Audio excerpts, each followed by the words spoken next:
Madam आपका order. ये Harley है ना? हाँ जी मैम। कितने की होगी? मैडम ये 20 लाख रुपए की। 20 लाख? तुम 20 लाख की बाइक पर डिलीवरी कर रहे हो? क्या करूं मैडम, मजबूरी है तो करना पड़ रहा है। क्या मजबूरी? भगवान ऐसी मजबूरी सबको दे। तुम्हारे पास 20 लाख की बाइक है और तुम उस पर डिलीवरी कर रहे हो। अब मैं आपको समझा नहीं सकता मैडम जी, जैसा आपको ठीक लगे वैसा आप समझ लो। और वैसे बचता भी है कुछ? मतलब पूरा दिन काम करने के बाद पैसे बच जाते हैं क्या? मतलब मैं कुछ समझा नहीं मैडम जी। अरे मतलब तुम्हारी बाइक इतनी महंगी है, जितना तुम कमाते होगे उससे ज्यादा पेट्रोल लग जाता होगा तुम्हारा, तो इसलिए पूछ रही हूँ पैसे बचते भी हैं या सारे बाइक पर ही लगा देते हो? हाँ कह सकते हो आप, मेरे ज़्यादा पैसे तो तेल में ही चले जाते हैं, पर हाँ थोड़ा बहुत तो बच ही जाता है। खैर तुम्हें नहीं लगता कि तुम्हें ये बाइक बेच के कोई दूसरी बाइक ले लेनी चाहिए जिसकी एवरेज अच्छी हो? मतलब मेरे कहने का तो यही मतलब है कि अगर तुम पैसे कमाने बाहर निकले ही हो, अच्छे से पैसे कमाओ ना, एक बाइक लो, उसका खर्चा भी कम होगा, तुम्हारे पैसे भी बचेंगे। क्यों? मैं इस बाइक को नहीं बेच सकता, यही तो मेरी मजबूरी है। वैसे भी कैसी मजबूरी है तुम्हारी भाई? मुझे तो कुछ समझ में ही नहीं आ रहा है क्या बोलना चाह रहे हो तुम। अब मैं आपको कैसे समझाऊं? बात ये है कि पहले मैं डिलीवरी का काम नहीं करता था। तो क्या करते थे? पहले मेरा यहीं सिटी मॉल के पास में शोरूम था और बहुत अच्छा भी चलता था। और आपको पता ही है, जब जेब में पैसे होते हैं तो इंसान को महंगे महंगे शौक भी लग जाते हैं। तभी मैंने ये बाइक ले ली EMI पे और ये आईफोन। मेरे पापा ने मुझे हमेशा समझाया कि जब भी तुम्हारे पास पैसे आए सोच समझ के खर्च करना और हमेशा बचाना पैसे, ताकि तुम्हारे बुरे वक्त में तुम्हारे काम आए पैसे। पर मैं कहाँ ही किसी की सुनता था। डेली पार्टियाँ, महंगे महंगे क्लब में जाना, अच्छी ज़िंदगी कट रही थी मेरी। फिर एक दिन मेरे शोरूम में आग लग गई। मार्केट से ही बहुत माल उठा रखा था उधार में, वो सब जल गया। और जो पैसे मेरे पास थे वो सारे पैसे उधार चुकाने में लग गए। कमाया तो मैंने बहुत, लेकिन मैंने कभी सेविंग नहीं की, तो दोबारा काम स्टार्ट करने के लिए पैसे भी नहीं बचे थे। और मेरी तो ऐसी हालत हो गई थी, इनकी EMI भरने के लिए पैसे नहीं थे। अब मेरे पास दो ही ऑप्शन थे, या तो मैं इन सबको बेच दूँ या फिर मैं कोई काम करके इनकी EMIs भर दूँ। और मैं इनको बेचना चाहता नहीं था क्योंकि मैंने बहुत शौक से खरीदी थी। ओह, ये तो बहुत बुरा हुआ तुम्हारे साथ।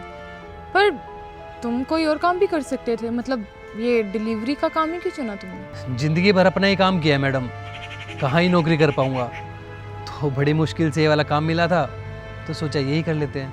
आज जो ये मेरी हालत है ना, इसका जिम्मेदार मैं खुद हूँ। अगर मैं टाइम पे पैसे बचा लेता ना तो मेरी ये हालत नहीं होती।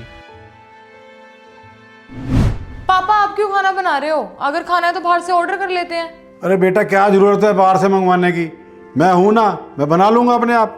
पापा आप भी ना कमाल ही करते हो, क्यों इतनी मेहनत कर रहे हो? अरे हमारे पास इतना पैसा है, हम रोज बाहर से खाना मंगवा कर खा सकते हैं 30 दिन। बेटा माना हम 30 दिन बाहर से खाना मंगवा कर खा सकते हैं, पैसे उड़ा सकते हैं, पर बेटा हमें पैसे बचाने चाहिए, ये हमारे बुरे वक्त में काम आएंगे। पापा कल की बात क्यों करते हो? अब कल के चक्कर में आज जीना छोड़ दे क्या हम? अब पैसे हैं कहीं तो लगाएंगे ना। आप भी कमाल की बातें करते हो, पता नहीं क्या हो गया। बेटा देखो, वक्त की इज्जत कर लो। अगर आज हम वक्त की इज्जत करेंगे ना तो वक्त भी हमारी इज्जत करेगा। और बुरा वक्त कभी भी कहकर नहीं आता बेटा, कभी भी आ सकता है, तो हमें तैयारी करके रखनी चाहिए। पापा आप और आपकी बातें मुझे दोनों ही समझ में नहीं आते। आपको जो करना है करो, बस मेरे लिए मत बनाना, मैं तो ऑर्डर करूंगी अपने लिए। मैडम क्या सोच रहे हो आप?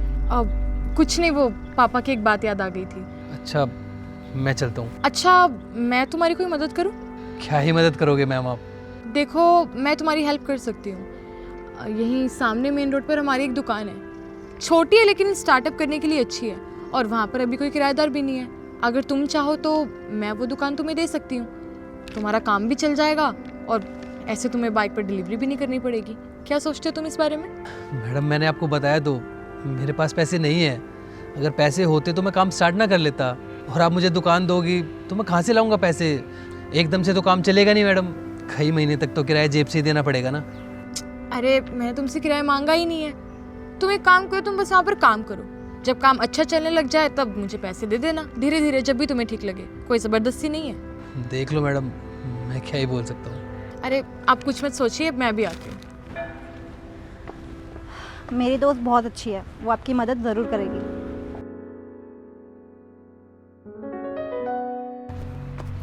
ये लो दुकान की चाबी। Thank you madam. आपकी हेल्प की वजह से मैं दोबारा से अपना काम कर पाऊँगा और इस बार वो गलती बिल्कुल भी नहीं दोहराऊंगा जो मैंने पिछली बार दोहराई थी। अरे थैंक यू बोलने वाली कोई बात ही नहीं है, वैसे भी दुकान खाली पड़ी थी, अब अगर आप यूज़ कर लोगे तो आपका तो भला ही हो जाएगा, है ना। और हाँ, कल मैं दुकान की सफाई करवा दूंगी और पेपर वर्क भी कल ही कर लेंगे हम। ठीक है मैडम, मैं कल आता हूँ। ठीक है, चले।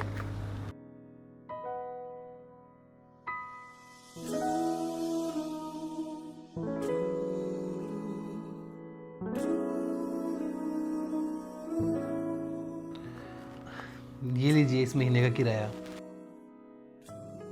और थैंक यू सो मच, आपने मेरी हेल्प की। अगर आप नहीं होते तो शायद मैं अपना काम दोबारा से स्टार्ट नहीं कर पाता। अरे मैंने तो बस तुम्हारी छोटी सी मदद की थी, असली मेहनत तो तुम्हारी थी। और मैं तुमसे एक बात कहना चाहूँगी, फालतू खर्चे मत करना क्योंकि वक्त बदलते देर नहीं लगती। नहीं नहीं, दोबारा से वो गलती तो मैं दोहराने वाला नहीं हूँ। मैं चलता हूँ। Thank you. ठीक है।